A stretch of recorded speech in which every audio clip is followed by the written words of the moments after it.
Function start हो चुका था। सभी एक से बढ़कर एक लग रहे थे। बड़ों ने रस्म शुरू की। मुरसलीन अभी रूम से वहाँ आया था। सर में शदीद दर्द होने की वजह से वो अपने कमरे में था। वहाँ आते ही उसकी पहली नज़र उस दुश्मनी जहाँ पर ठहर गई। ग्रीन कलर के शरारे में मलबूस वो इंतहाई खूबसूरत लग रही थी। ईसा और उससे सेम ड्रेसिंग की थी। बड़ों के बाद नताशा पहले स्टेज पर आई। उसे अकेले आते देख ताहा ने पीछे खड़े मुरसलीन को पुकारा था। भाई, आप भी आए ना, वहां क्यों खड़े हैं? ताहा ने शरीर लहजे में कहा तो मजबूरन सबकी नजरें खुद पर टिकी देखकर वो भी स्टेज पर चला आया। मेरी बहन को हमेशा खुश रखना था, वरना मैं तुम्हारा सर फाड़ दूंगी। नताशा रस्म करती मुस्कुराकर बोली। इसका तो पता नहीं, पर अगर मेरी बहन की आंखों में तेरी वजह से आंसू आए तो मैं तुझे उल्टा लटका के मारूंगा, कमीने इंसान। मुरसलीन भी उसी के अंदाज से बोला। एक पुलिस वाले की तो कोई इज्जत ही नहीं है। ताहा उनकी धमकियां सुने मुंह लटका गया। अफाफ हंसी थी। तुम्हें बड़ी हंसी आ रही है। ताहा ने उससे घूर कर कहा तो अफाफ ने नाक चिढ़ाई थी। तभी इस स्टेज पर आई। अल्लाह पाक आप दोनों को हमेशा खुश रखे, भाई और मेरी क्यूट सी भाभी। वो मुस्कुराकर बोली तो दोनों मुस्कुरा उठे। ईसा के जाते ही ताहा ने उसका हाथ अपने हाथ में लिया। अफाफ सटपटाई और नसें घुमा गई। ताहा हाथ छोड़े। वो चेहरा झुकाए मिनमिनाई। नहीं, अब हंसो, बड़ी हंसी आ रही थी तुम्हें, माय लिटिल ब्राइड। ताहा ने आंख बिंक कर देखा तो अफाफ ने हाथ खींचने की कोशिश की थी। सब रस्म किया नहरा और अहमद की तरफ आए। नताशा ने नहरा को कोई दवा नहीं दी थी। उससे रस्म भी मारे बांधे की थी, जिससे अनहरा समेत अहमद ने भी महसूस किया था। मुरसलीन के बाद ईसा वहाँ आई, रस्म की और उन्हें दुआ दिए वो मुस्कुराती नताशा के पास चली गई। ऐसा कौन सा जरूरी काम था जो तुम अपना मेहंदी का फंक्शन छोड़कर करने गई थी? अहमद ने चेहरे पर मुस्कुराहट सजाए सामने देखते संजीदगी से सवाल किया। तुम मेरी जासूस मत बनो तो बेहतर है। अब जबरदस्ती का शोहर तुमने बनाया है, तो मैं जासूस बनूं या हीरो, तुम्हें मसला नहीं होना चाहिए। अहमद ने उसकी कलाई पकड़ी। अनहरा पहले तो उसके रद्द अमल पर हैरान हुई, फिर आंख पखोला होती उसे देखने लगी। क्या? ऐसे क्यों देख रही हो? तुम्हें छूने के लिए मुझे तुम्हारी इजाजत की जरूरत नहीं है। अहमद ने उसकी आंखों में झांकते कहा। अनहरा रुख मुड़ गई। मैडम फितना, देखो तुम्हारा ख्वाब पूरा हो गया। अनहरा आजमी से तुम अनहरा अहमद शफी बन गई हो। अनहरा अपना हाथ पीछे ले जाते अपनी कमर पर रखे उसके हाथ पर रखे हटाने की कोशिश की थी। मैं जानती हूँ तुम ये सब मुझे तंग करने के लिए कर रहे हो, मगर मैं फिर भी तुम्हें नहीं बताऊंगी कि मैं कहाँ गई थी। अनहरा ने मसम्मत करते धीमी आवाज़ में कहा। अहमद ने आईब्रोज झुकाई। मत बताओ, क्योंकि मैं खुद मालूम करवा लूंगा। साथी से कहा क्या? तो फिर मुझे छोड़ो कमीने एसपी, अपनी ये ठरक कहीं और जाके पूरी करो। अनहरा लब दबाकर बोली, क्योंकि उसका हाथ तकरीबन मुड़ चुका था। ठहरक होती तो तुमसे शादी क्यों करता भला? अहमद आहिस्ते ही से हंसा। जबरदस्ती का शोहर हूँ, थोड़ी सी जबरदस्ती की मोहब्बत तो जताना मेरा हक बनता है ना। Ahmed please leave my hand, it's hurting me. इल्तिजाई लहजे में कहा गया। मैं तो तुम्हें बहादुर लड़की समझता था, मैडम फितना। उसका हाथ जोड़े तमस्साना अंदाज में कहा गया। सारे हिसाब लूंगी कमीने इंसान। कलाई पर उसकी उंगलियों के निशान देखते हुए मध्यम लहजे में घुर्राई। अभी लो हिसाब सामने हूँ। स्टेज पर दुल्हन बनी ना बेटी होती तो तुम्हें बताती जबरदस्ती की मोहब्बत कैसे जताते हैं। वो तड़क कर कहते रुख मुड़ गई। अहमद भी बालों में हाथ फेरता हंसी दवाई चेहरा मुड़ गया। बाजू पर कोट डाले, चेहरे पर थकन सजाए, माथे पर बिखरे बाल और शर्ट के बटन खोले छोड़े वो बेढंगे से हाल में विला में दाखिल हुआ, मगर फिर भी इंतहाई दिलकश लग रहा था कि तमाम मेहमान उस खड़ी नाक वाले मकरूर शहजादे को मुड़कर देख रहे थे। वो रूम में आया और कोट पेट पर फेंक दिया। सारा और हमजा भी उसके पीछे आए थे। कहाँ रह गए तुम याया? जानते हो भाई का फंक्शन है, फिर भी इतना लेट क्यों हुए? मामा बिजी था, आने में लेट हो गया। अब ड्रेस से मैं फ्रेश हो जाऊं। उसका माथा चूमता वो धीरे से बोला। आज उसके चेहरे पर सारा ने इत्मीनान देखा था। कहाँ बिजी थे मासूफ, ये भी पूछ लो। हमजा तेज लहजे में बोला। उससे याया की लापरवाही पसंद नहीं थी। एक दुश्मन की अकल टिकाने लगाने गया था डैड, वहीं से आ रहा हूँ। क्यों गुस्सा कर रहे हो हमजा? अब आ तो गया है ना। सारा ने उसे टोका। गुस्सा कैसे ना करूं, पता नहीं किस पर चला गया है ये खता। मैं तो बिल्कुल ऐसा नहीं था। और इसे सच पूछो, कहाँ से आ रहा है ये? हमजा मजीद बोला तो याया जो बेड पर लेटा था उठकर बैठ गया। आपकी होने वाली बहू के साथ टाइम स्पेंड कर रहा था डैड। वो चल कर बोला। हद है, मतलब सच बोलो तो भी आप गुस्सा करते हैं, झूठ बोलो तब भी। वो मुंह बिगाड़ कर बोला तो सारा ने अपने शोहर को घूरी से नवाजा था जिसका मतलब था मेरे बेटे को मज़ीद कुछ कहा तो तुम्हारी खैर नहीं होगी। मैं जा रहा हूँ, फौरन तैयार होकर नीचे आओ। वो सारा की घोड़ी पर अपना परम रखने को बोले बाहर निकल गया। मैं ड्रेस भिजवाती हूँ, तुम फ्रेश हो जाओ। ज़ारा भी कमरे से निकल गई। मलिक विला में कोई भी मौजूद नहीं था, सब बाहर लॉन में थे। उमायमा जो किचन की तरफ पानी पीने आई थी, मुलासमा को देखकर ठटकी। ये ड्रेस किसका है हाला? उससे पानी पीते पूछा। ये छोटे साहब का है बीबी जी, आप उन्हें दे आए। मुझे मुरसलीन साहब के लिए कॉफ़ी बनानी है, वो बहुत गुस्से में है। मुलासमा ने डरते हुए बताया। मैं भला क्यों दे के आऊँ, आप किसी और को बोल दें। उमायमा जाने लगी तो मुलासमा फिर से बोल उठी। बीबी जी, इतनी सी मदद कर दे, वरना मुरसलीन साहब की कॉफ़ी की देर हो जाए कि उससे कॉफ़ी भी बनानी नहीं आती थी। बजाय वो लाख कठोर बन जाती, अंदर से वो आज भी नरम दिली रखती थी। ड्रेस लिए उससे कमरे की तरफ चली गई। कमरे में पहुंचकर उससे इधर उधर देखा, याया सामने कहीं नहीं था। वो ड्रेस रखकर मुड़ी और भागने को थी कि किसी ने उसकी कलाई जकड़ खींचा था। मैंने तो बीवी बनने का ही कहा था, तुमने तो बीवियों वाले काम अभी से शुरू कर दिए। आईब्रो उचकाए वो दिल चलाने वाले अंदाज से खोया हुआ तो मायमा को अपने तन बदन में आग लगती महसूस हुई। पीछे हट के बात करो। उसके बरहाना सीने पे हाथ रखे वो खुद से दूर धकेलती गुस्से से दिल में लाई। और रही बात बीवी बनने की, तो मैं तुम्हारा कत्ल कर दूंगी मगर तुम्हारी बीवी नहीं बनूंगी। तो कोई बात नहीं, मेरी दूसरी बीवी बन जाना, कोई मुज़ायक़ा नहीं है। उसका अंदाज गुफ्तगू सामने वाले के दिल पर छुरियां चलाने जैसा था। मर जाओ तुम घटिया इंसान, हुमायमा चीख कर कहती पलट आई। कोई हसीना मिले तो उस पर ज़रूर मर जाऊंगा, वैसे मौत अभी अपने नसीब में नहीं है। वो ठोठोक अंदाज में कहता मकरू कहकर लगा गया। हुमायमा उसे सलवाते सुनाती, पाँव पटकती निकल गई थी। दिल एकदम से मुरझा गया था, हर चीज़ से उजाड़। वो लॉन में खाली नजरों से सबको देख रही थी। वो याहिया का सामना हरगिज़ नहीं करना चाहती थी। जाकर एक कोने में बैठ गई। सर दर्द से फट रहा था, आंखें हर दर्जा सुर्ख हो रही थीं। सांसें जो सीने में अटकी जा रही थी। मूंछों तले अनाबे लब एक दूसरे में सख्ती से बेबस थे। उसे अपना सर घूमता महसूस हो रहा था। दवा लेने के बावजूद भी उससे अपने जिस्म में कमजोरी महसूस हो रही थी। नताशा बेटे, मैंने आपसे फाइल लाने को कहा था। नताशा जो मुरसलीन के कमरे की तरफ जा रही थी वकास की आवाज़ पर पलटी। रियली सॉरी डैड, वो मैं लाना भूल गई। उसे सर खुजाते कहा। कोई बात नहीं, मैं लेकर आता हूँ, मुझे वकील के पास भी जाना है। ओके, मैं आपको कीज ला देती हूँ। और वो डैड लंच में सोफे के पास रखी टेबल पर रखी होंगी। वकास के वहाँ से जाते ही नताशा मुरसलीन के कमरे में आई, जहाँ वो बाजू चेहरे पर रखे बेसुध लेटा हुआ था। उसे सोता देख नताशा उसके पास आई और बाजू चेहरे से हटाया। मुरसलीन का चेहरा गैर मामूली तौर पर सुर्ख हो रहा था। उसे तशवीश यान घेरा, हाथ उसके गाल और माथे पर रखा। वो तेज बुखार में फंक रहा था। नताशा के दिल को कुछ हुआ। मुरसलीन, आंखें खोलो, मेरी तरफ देखो, तुम ठीक हो? वो उस पर झुकी उसे पुकार रही थी। मुरसलीन ने बामुश्किल जरा से आंखें खोली, उसे गलाए थामे नजदीक किया। मुझसे दूर चली जाओ, जैसे कल रात चली गई थी। आइंदा मेरे करीब या मेरे कमरे में नजर मत आना। कमजोरी के बायस उसके अल्फाज बेरब्त हो रहे थे। उसकी इतनी खराब हालत पर नताशा का कलेजा मुंह को आया था।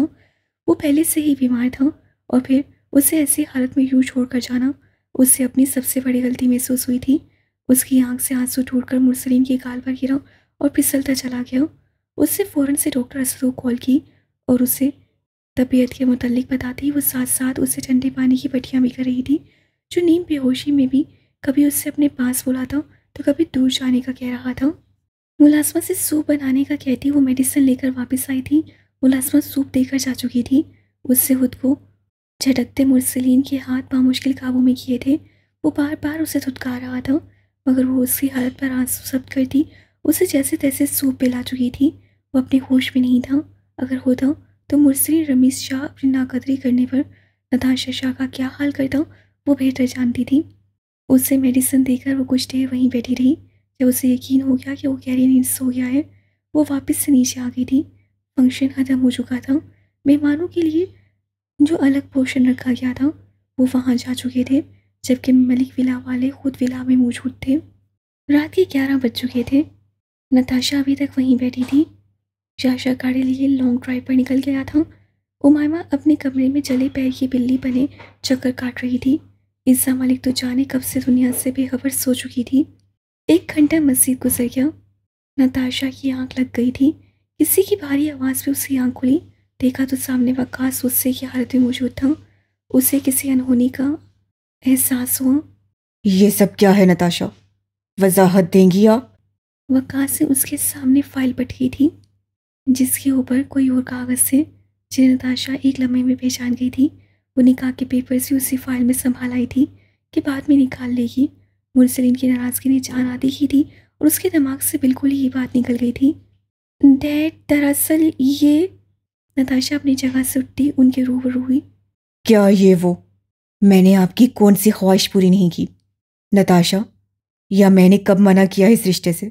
तो ये कदम उठाने का आखिर रीज़न क्या बनता था? बेशक उनके रिश्ते से खानदान में किसी को कोई मसला नहीं था, मगर ऐसा कदम उठाने पर एक बाप के वक़ार और दिल को कैसी ठेस पहुंचती है। शायद वो अपने जुनून की राह में ये भूल गई थी। अनजाने में ही सही, वो अपने डैड को पूरी तरह हर्ट कर चुकी थी। वकास की ऊंची आवाज़ पर वहाँ सबसे पहले मलाइका, हयाम और आर्यान आए थे। क्या हो गया वकास, क्यों डांट रहे हो नताशा को? मलाइका ने उसके झुके सर को देखते सवाल किया। क्या हुआ है वकास भाई, कुछ तो बताएं। हयाम भी बोल उठी, क्योंकि उससे कभी वकास को ऊंची आवाज़ से बात करते नहीं सुना था। वो अच्छी खासी परेशान हुई थी। आर्यान ने उसकी खामोशी देख नज़र इर्द गिर्द दौड़ाई, नज़र पेपर्स पर ठहर गई। उसे भी वकास जैसे धचका लगा था। हयाम और मलाइका ने भी पेपर्स देखे। सॉरी मामा, सॉरी डैड, मैं आप दोनों को हर्ट नहीं करना चाहती थी। सबके बावजूद नताशा की आंखों से आंसू बह निकले। मुझे आपसे ऐसी हरकत की उम्मीद हरगिज़ नहीं थी नताशा। आप इतना बड़ा स्टेप बगैर किसी को इत्मीनान में लिए कैसे ले सकती हैं? क्या आप इतनी बड़ी हो गई हैं? क्या आप अपनी ज़िंदगी के फैसले यूँ छुप कर करेंगी, हमें अंधेरे में रखकर? मलाइका की आवाज़ अफसोस और तकलीफ के बायस ऊंची हुई, जिसे सुनकर तोबा, सारा के अलावा फैसल और हमसा भी वहाँ आ चुके थे। उन चारों को भी वैसा ही धचका लगा। कम से कम उन्हें मुरसलीन से ऐसी हरकत की उम्मीद हरगिज़ नहीं थी। फैसल सर थामे खड़ा था। 1 मिनट मलाइका आनी। अचानक किसी की भारी आवाज़ पर सब एक साथ पलटे थे। नताशा ने सर उठा के मुरसलीन को देखा। सुर्ख आंखें लिए, चेहरे पर संजीदगी छाई थी, माथे पर बिखरे बाल गवाह थे। वो अभी भी नींद से जागा है। पीछे ताहा भी खड़ा था। ताहा जो अफाफी कमरे से निकल रहा था, वकास को बात करते सुन चुका था। फौरन से उससे मुरसलीन की कमरे की दौड़ लगाई थी।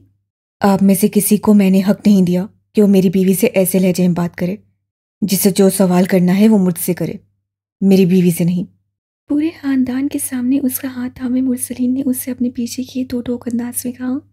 वो सुलगती धूप में छाँव जैसा था, मगर सिर्फ अपनों के लिए। आर्यान, हमजा, वकास और फैसल ने एक दूसरे की तरफ पाया वक्त देखा और तासुब से साह हिला गए। ऐसे जुनूनी और पागल वो भी नहीं थे।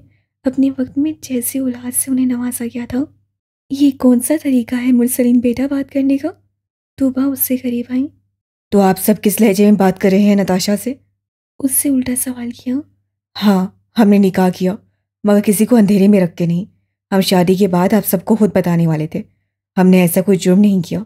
मलाइका आनी, आप प्लीज़ नताशा से गुस्सा मत हो। अब ये उससे नरमी से कहा, वो जिसे वो कल रात जिद में छोड़ गई थी, आज पूरे खानदान के सामने उसकी ढाल बनी खड़ा था।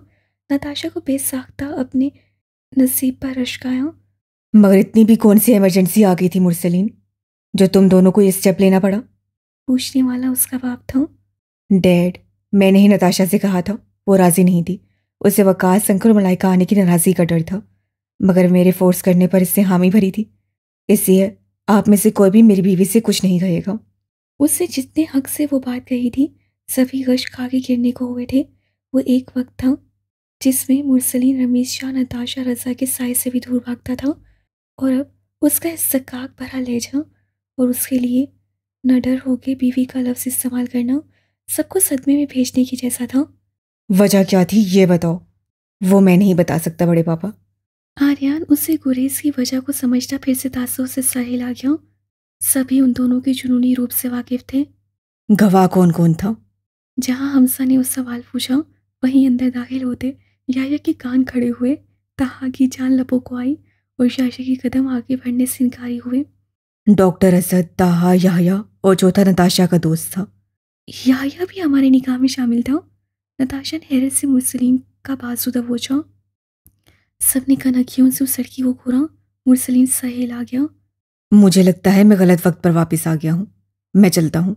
याहिया सामने लगी अदालत देखकर बाहर को भागा था। उसे मालूम था कसूर जिसका भी होगा, दिखा के जो बेइज्जती होती है उसी की होगी। इसी फौरन 9 तो 11 हुआ था। जहाँ सबने याया को घूरा, वहीं नताशा को भी घूरा जो मुरसली के कंधे से लगी खड़ी उसे कुछ बोल रही थी। नताशा हड़बड़ाकर सीधी होती वापस नसें झुका गई। मुझे नींद आ रही है, कल मुलाकात होती है। ताहा ने भी भागना चाहा। कल दूल्हा भी बनना है, ज्यादा देर जागा तो कल चेहरे पर नूर नहीं आएगा। उसके नए फिक्रे पर सबने जाते ताहा की पुश को तेज खुरी से नवाजा। अब आप लोगों के सवाल खत्म हो गए हो तो हम जा सकते हैं। मुरसलीन ने नर्म लहजे में पूछा। निकाह कर लिया है, रुखसती कब करवानी है ये भी बताते जाओ। मलाइका ने उसका कान खींचकर कहा तो मुस्कुरा दिया। आप लोगों का जब दिल चाहे करवा दीजिएगा। मुरसलीन ने शरारत भरे लहजे में कहा तो सब हंसिए। तुबा खुशी से वारी न्यारी होती अपनी बहू के गले लगी थी। उस मासूम को बहू मिल गई थी। उससे फर्क नहीं पड़ता था निकाह कैसे भी हुआ हो। वकास फैसल के और इस तरह सारा हया मलाइका भी खुश थी। जैसे भी सही उन दोनों के बीच सब ठीक था। उन्हें इसी बात की खुशी थी। नताशा और मुरसलीन ने वकास से माफ़ी मांगी थी, जिससे दिल बड़ा करते उन्हें खुश रहने की दुआ दी थी। उनके बच्चे खुश थे, उनके लिए इससे ज़्यादा खुशी की कोई और बात नहीं होनी चाहिए थी। थैंक्स मुझे सपोर्ट करने के लिए मुरसलीन। मैंने तुम्हें नहीं अपनी बीवी को सपोर्ट किया है नताशा शाह, वरना तुम तो इतनी खुदगर्ज हो। ये किसी गैर महरम मर्द के लिए मुझे छोड़कर चली गई थी।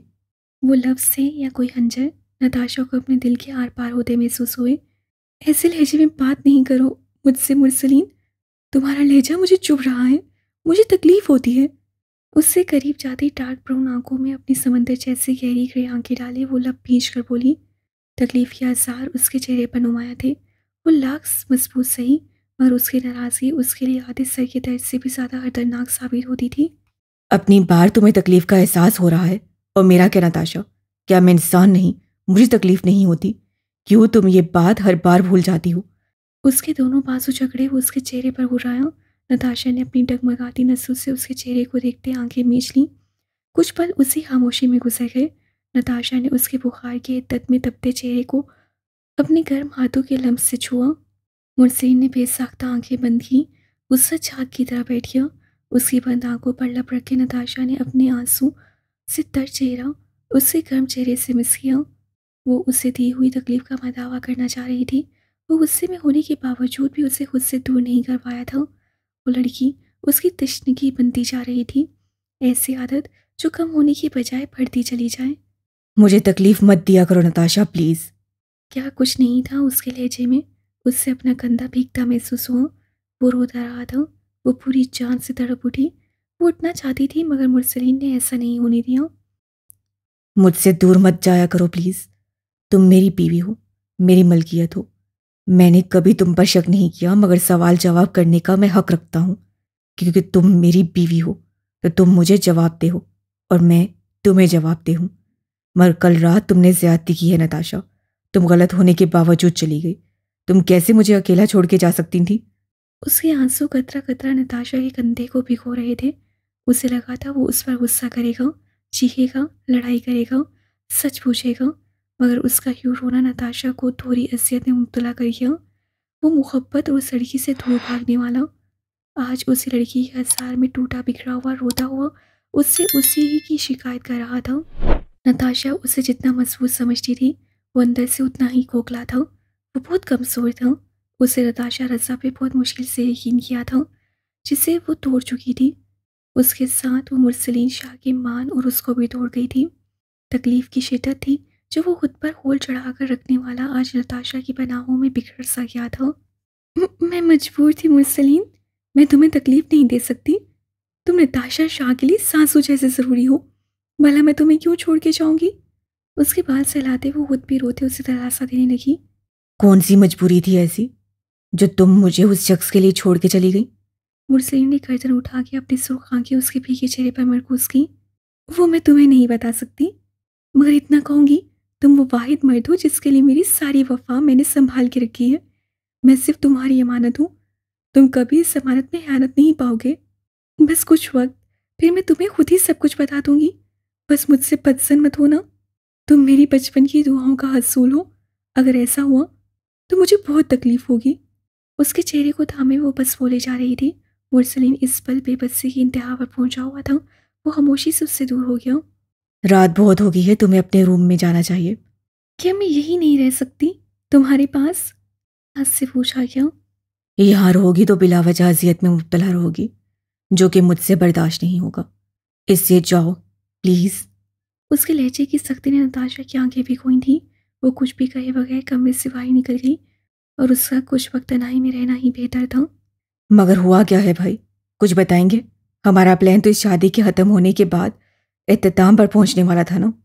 ज़रूरी नहीं यहाँ आज़मी, जैसे हम प्लान बनाएंगे ये ज़िंदगी उन्हें वैसे ही इख्तिताम पर लेकर जाएगी। वो कमरे में टहलता सपाट अंदाज भी खोया हुआ। मगर मैं भी सिकंदर हाजिक मुगल हूँ।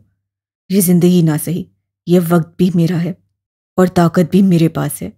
अपनी कहानी तो मैं अपने हिसाब से ही लिखूंगा। अंजाम जितना भी भयानक क्यों ना हो, एहतिताम मेरी पसंद का ही होगा। वो जुनूनियत से भरपूर लहजे में बोला। उन्हें ठठरने पर मजबूर कर दिया। उन दोनों ने पाया वक्त एक दूसरे को देखा था। मुझे हर्ब दादा की कॉल आई थी। कुछ देर पहले बादशाह खान वापस जा चुका है।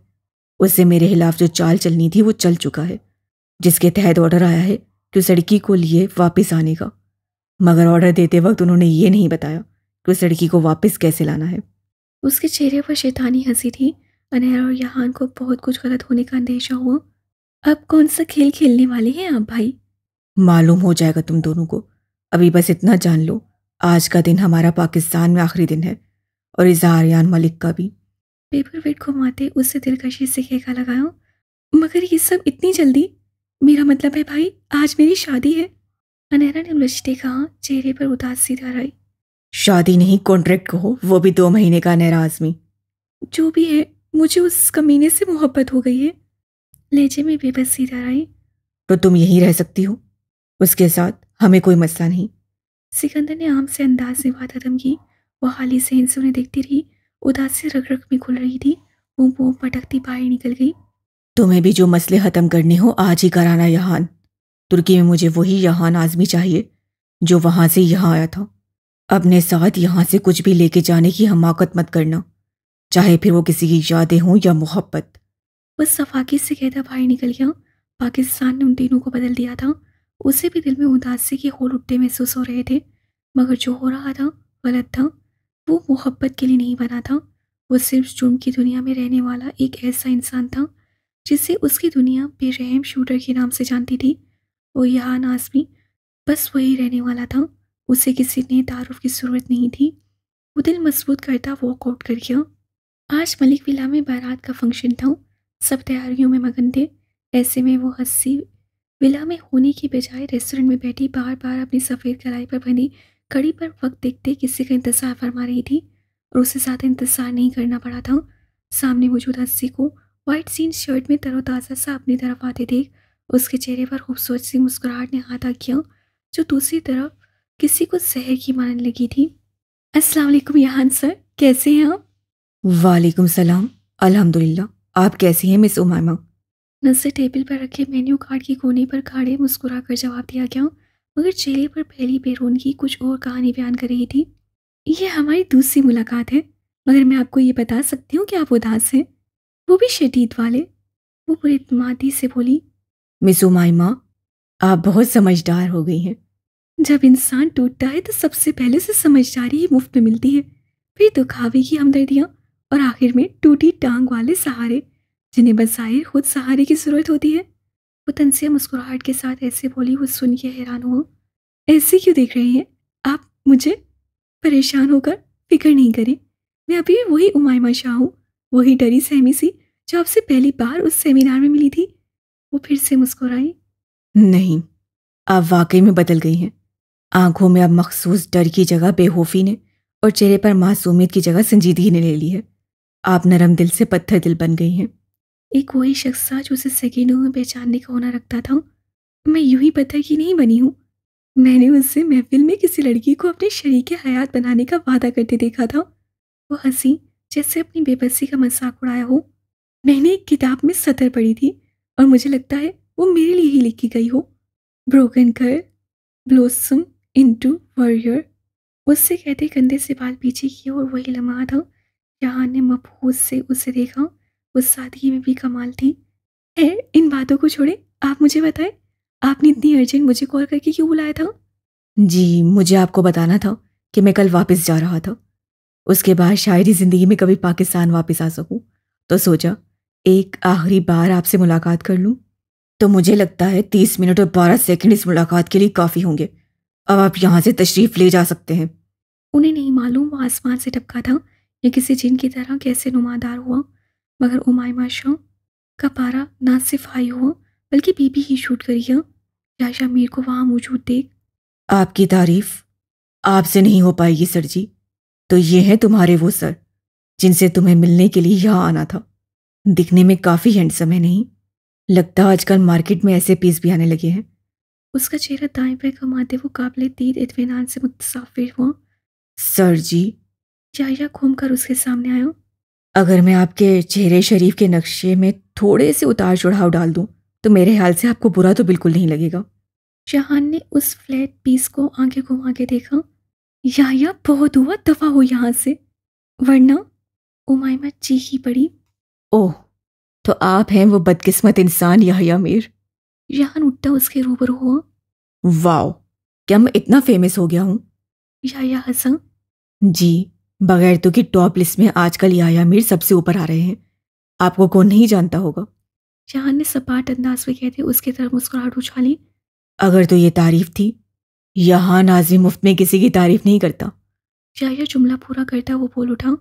तो फिर माफ करो, अभी मेरे पास छुट्टे पैसे नहीं हैं। वो भी याया मीर था, इनका जवाब पत्थर से देने का हुनर रखता था। उमाइमा उन दोनों को यूं बहस करता देख सर पकड़ गई। यहान सर, आप अभी जाएं, मैं आपको कॉल करूंगी। आपका बहुत शुक्रिया, आप मुझसे मिलने के लिए आए। नौबत ऐसी थी जैसे अभी वो एक दूसरे को नोच खाएंगे। शुक्रिया आपका कि आप यहाँ आई मिस उमाइमा। जाने से पहले एक एडवाइस दूंगा, टॉप लिस्ट चेक करती रहिएगा, क्योंकि आप जैसी मासूम लड़कियां फिर बातों में भी जल्दी आ जाती हैं। वो दोनों जानते थे यहान किस जॉब लिस्ट की बात कर रहा था, मगर वो ढेटू की तरह हंस रहा। उसे वहां से भेजी उमाइमा उसकी तरफ आई। आखिर तुम्हारे साथ मसला क्या है? होते कौन हो तुम मेरी जिंदगी के मामलों में ऐसे दखलंदाजी करने वाले? जब तुम्हारा दिल करता है तुम मुंह उठाकर मेरी जिंदगी में आ जाते हो, जब जी चाहता है मुंह उठा के दफा हो जाते हो। दूर रहो मेरी जिंदगी से, आखिरी वार्निंग दे रही हूँ। उंगली उठा के वार्न करते कहा गया। मैं इस बार दफा होने के लिए नहीं आया हूँ। ये बात अपनी चादर के पल्लों से बांध लो। अपने जैसे कोई बहादुर ढूंढो याह्या मीर। मेरी जिंदगी में अब तुम्हारी एंट्री के चांसेस बिल्कुल भी नहीं है। एंट्री तो मेरी हो चुकी है। हीरो तुम्हारी जिंदगी का मैं ही हूँ और विलन को मैं पहले ही भगा चुका हूँ। उससे कंधे उचकाकर कहा। उसकी बात उमाइमा के सर पर लगी तलुओं पर पूछी थी। टेबल पर रखे ग्लास एक के बाद एक जमीन पर फेंके थे। याह्या चुपचाप खड़ा उसका नया जुनूनी रूप देख रहा था। अगर आज के बाद तुमने यहान सर के लिए एक लफ्ज भी कहा तो मैं तुम्हें खड़े खड़े आग लगा दूंगी। वो आग का शोला बनी हुई थी। वो यहान आसमी की स्टूडेंट थी, उस वाहिद मर्द के लिए स्टैंड लेने वाली। जवाबन शाहिया ने टेबल पर रखा एक लोटा बचा हुआ जग जमीन पर फेंका। बताना चाहा कि मैं भी तुम्हारी तरह सर फिरा हूँ। सिर्फ बोलूंगा नहीं, अगर वो साला आइंदा तुम्हारे आसपास नजर आया तो टांगे, हाथ, पांव, कमर, नाक, गर्दन सब तोड़ दूंगा उसकी। बेशक लहजा आम सा था, मगर आंखों लहू छलका रही थी, जैसे किसी ने उसके हक पर टाका डालने की कोशिश की हो। मुझ पर हक जिताना छोड़ दो, तुम्हारे हिस्से का मर चुकी हूँ। सीने पर उंगली रख के सुर्खी माइल आंखों से देखते बुरा कर कहा गया। रेस्टोरेंट वाले बेचारे मुंह खोले आंखें फाड़े उन्हें देख रहे थे। मुंह पाँव पटकती बाहर निकल गई। ऐसे क्या देख रहे हो? गजरे नहीं ला कर दिए, इससे नाराज है। पगली, तुम ये पैसे रखो, अपने नुकसान की भरपाई कर लेना। याशा वेटर को पैसे थमाता मुस्कुराता बालों में हाथ फेरता बाहर निकल आया।